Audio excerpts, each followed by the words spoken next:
Hello people, welcome yet again to another Otaku Clubhouse video. This time we're going to be talking about Dragon Ball Super. And unfortunately, today is me, Super Incognito, and joining me is Akaza, the final brave. and we're pretty much the only fans of Dragon Ball Super in the Otaku Clubhouse right now. Akuma Soul, he pretends like he never liked Dragon Ball, but I digress. Today, our topic of discussion is actually the new characters introduced to the Dragon Ball franchise. The first two female Super Saiyans, Caulifla and Kale. And our discussion will be... Why these characters fucking suck? Alright, so now that we got the premise down, let's break down our reasoning as to why these characters are a total failure in everything, almost everything they set out to do. I think we should start with the most egregious two characters, and in all honesty, I probably have to say it's Kale.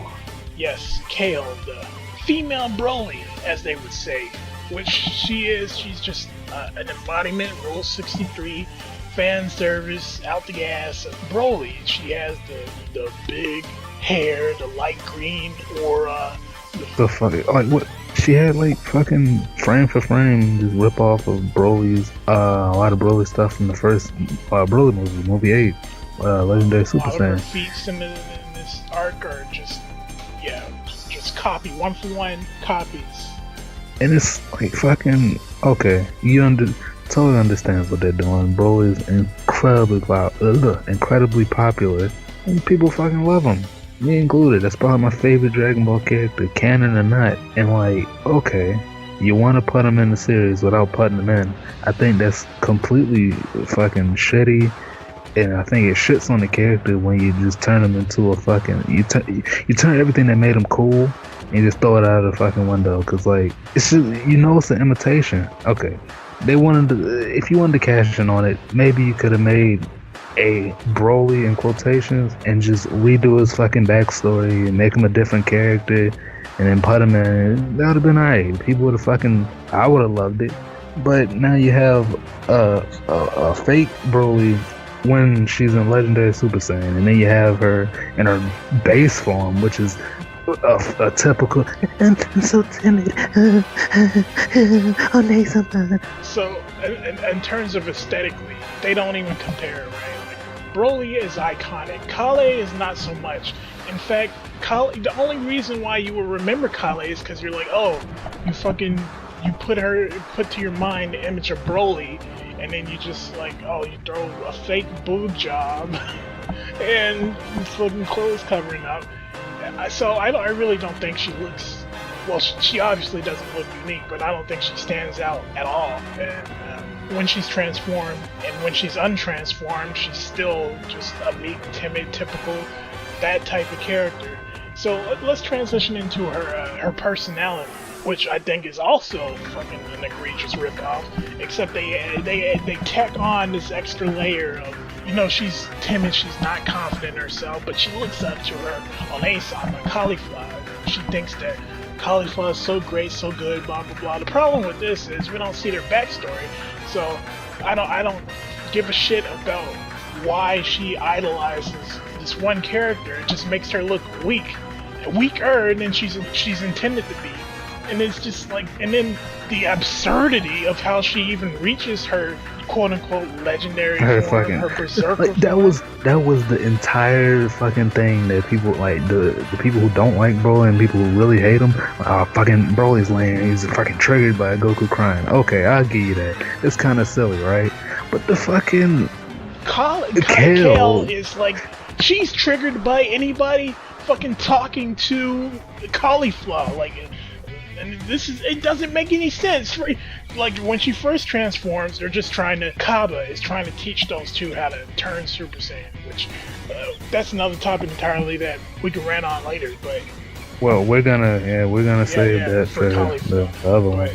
He's trying to teach him how to go Super Saiyan. Kale, of course, being as shitty as she is, she can't go Super Saiyan. She finally goes Super Saiyan when she sees Caulifla and Kaba, hanging out, having a good time. She gets jealous she gets jealous rage, and then she just my power is overflowing. And she, like I think she says that literally, and then fucking Yeah, she does. she goes on a rampage. So powerful. So and then later on, she does it again. This time when she sees Goku and Cauliflower talking, having a good fight. Yet again. So instead of like people, myself included, especially shit on Broly for his motivations being, oh he's angry that a baby cried. Okay, I can understand that a hell of a lot more than being fucking jealous. Your jealousy gives you power? What the fuck? That's such a feminine thing, and I get the idea, but it's like it's so fucking petty. Like powered, Super Saiyan is powered by fucking jealousy. It's like, okay, Toriyama, you always like the fucking comedy shit, and yeah, I don't think it's funny. It's just stupid. It's just dumb. Like Super Saiyan was already like they already ran it into the ground with Goten and Trunks being able to achieve it, but this is just another level. And one more thing I wanted to touch on with Kale before we move over is her power. I know Dragon Ball Super isn't about power levels. It's more about like what certain characters can do to other characters. And I know that doesn't make sense, but you know, in terms of comparative power, they just gave up on trying to say like so and so is so much stronger than so and so. Beerus and Whis will always be stronger than Goku and Vegeta. Goku and Vegeta will always be stronger than Gohan, Piccolo, etc. But what doesn't make sense is when you have a character like Goku who's clashed with Beerus, who's clashed with Hit, Goku Black Zamasu Fusion, who's clashed with fucking Toppo, Trio de Dangers, and then when he fights against Kale, and he does a fucking Super Saiyan Blue Kamehameha, and she just walks through it because they're trying to replicate the movie. It just doesn't make any fucking sense. And she just walks through it. They're trying to bring back Broly's, and it was cool when Broly did it. There's nothing to say that Kel or Cauliflower have been in any sort of major fights or anything like that. They literally no technique. Yet Kel is able to fucking just swim through a fucking Kamehameha like it's nothing, like it's a fucking breeze. Super Saiyan Blue Kamehameha at that point blank. That's what makes her truly a failed on all fronts character. I'm not like the only one I think is slightly successful is the next one we're gonna talk about, Cauliflower. And I have to disagree on that too. Okay. Because I think Cauliflower is the textbook definition of a Mary Sue. So Cauliflower, we should talk about her appearance, which I think is the Saiyans from Universe 6 are fucking manless and womanless, okay, but aesthetically, I think that Cauliflower is memorable. She stands out. You would recognize her as her own character and not as a clone of a character and not as like a derivative of any other character that we've seen before. I think she's a unique looking character. Personality is not unique, but I like that type of female character, and especially in shonen. So I don't know how you feel.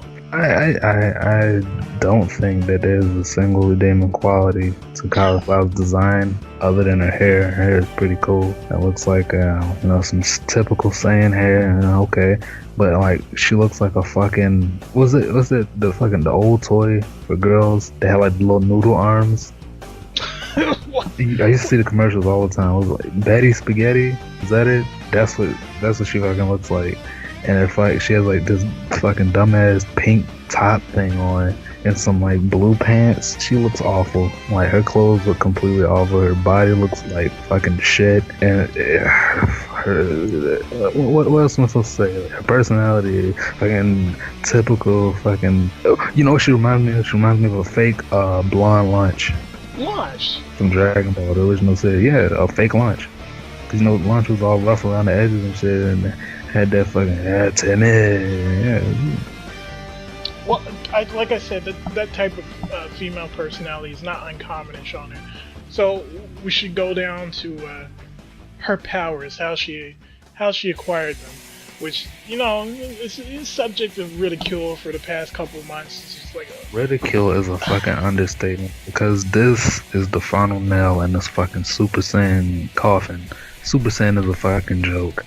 And this is the first sign of evidence that she was a Mary Sue. No, actually, this is the second sign of evidence that she's a Mary Sue. The first sign is when Kaba was looking for people for the Universe 6 team for the Tournament of Power.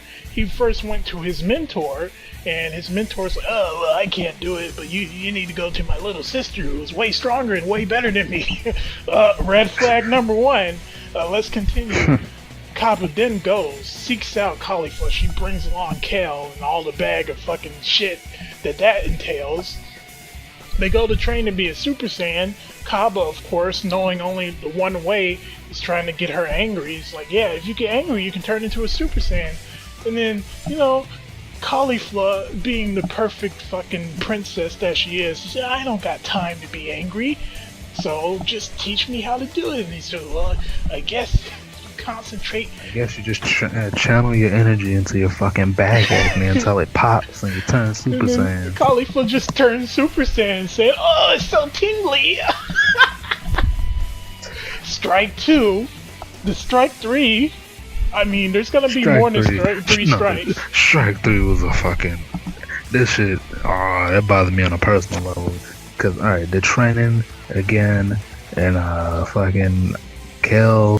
They train to teach her how to fucking turn Super Saiyan. She goes fake legendary, rampaging, and then lo and behold, the fucking goddess of Dragon Ball Super, Caulifla, was able to reach Super Saiyan 2 with no effort at all. Not only shitting on herself in terms of believability, in terms of audience acceptance, you know, suspension of disbelief, but also immediately shitting on Kale because she was over to overpower her, and shitting on Kaba, who was getting beat around by Kale. So both of those characters now look like shit in order to make Caulifla look better. He's Super Saiyan 2. Whatever. Fast forward to the Tournament of Power. Caulifla is out there. She wants to get into a fight. She comes across, you know, the one nigga who you would understand, okay, feasibly, you know, logically, you know, Goku, he would be willing to fight anybody. But you know why they're doing that? It's just so the writers can go, yeah, let's have fucking Caulifla fight Goku on equal terms so we can get her over with the audience. So here we have a 50-year veteran, Goku, going Super Saiyan, fighting against whoever the fuck rookie just learned Super Saiyan yesterday. No, just learned Super Saiyan 2 yesterday.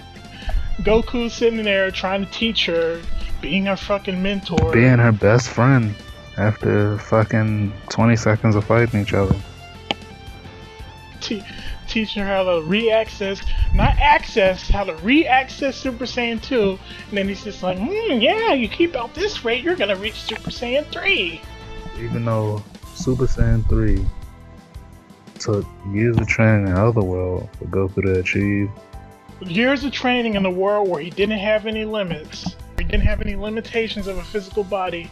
And then it's just like, yeah, at the end of this 45-minute fucking tournament, you're gonna have Super Saiyan 3. But Goku was regarded as a fucking prodigy. Like, and it showed, but he wasn't a fucking Mary Sue. Like, he still had to train everything that he got. He still had to fucking go through trials and tribulations and fucking grow as a person and as a fucking character. Caulifla just getting fucking transformation, just fucking cold whipping them out. And it's fucking she somehow knew how to go Super Saiyan Grade 2, the buff form, and that Trunks did somehow magically knew how to do that, even though Trunks and Vegeta had to train in the fucking time chamber before you to learn fucking that shit. Okay. She's just such a natural prodigy, dude. Natural prodigy. That's strike 4. Strike 5 comes immediately after that. Her and Kale are fighting against some people from Universe, Universe 11, the one that has, you know, Toppo and Jiren in them. They have to be saved by our heroes, Universe 7, for some reason. Goku's just like, yeah, I gotta save my best friend Caulifla. And not only that, but Caulifla and Kale just together just take out 5 members of Universe 11, which were supposed to be the second biggest threat in the tournament, but who voluntarily entered the tournament. Yeah, they did call it because fucking Kale went because Cauliflower to engineer, but I'll join. I'm gonna fight and fuck off. Right. Trash. At the end of the day, Kale is a failure of a recreation of popular character. She does nothing worthwhile. She's shit. Her personality or shit. Her power scaling doesn't make any fucking sense. Caulifla is a fucking... Caulifla was probably the original idea. They're just like, yeah, let's put a female Super Saiyan in. I feel like if they would have just stuck with that, that would have been successful, but they went too far. They fucking stepped over the line. They stepped over the line because, honorable mention to Kaba, whatever his name is. He's also a piece of fucking trash character. All he exists was just to show Super Saiyans from another fucking universe. He learned Super Saiyan after getting mad once. He's fucking... Who cares? Oh, come on. All of them are fucking garbage. Universe 6 was a mistake. No, it wasn't a mistake. But, maybe later on, when this tournament ends, we can give a full, conclusive, overview of how these shit characters affected the arc. But until then, let us know what you thought in the comments. If you agree that Caulifla is a Mary Sue and Cal is a waste of Alright people, thanks once again for watching another Otaku Clubhouse video. If you like what you see, like what we say, go ahead and hit that subscribe button and make sure to share this with everybody you know, your dogs, your fucking animals, your parents, and whatever.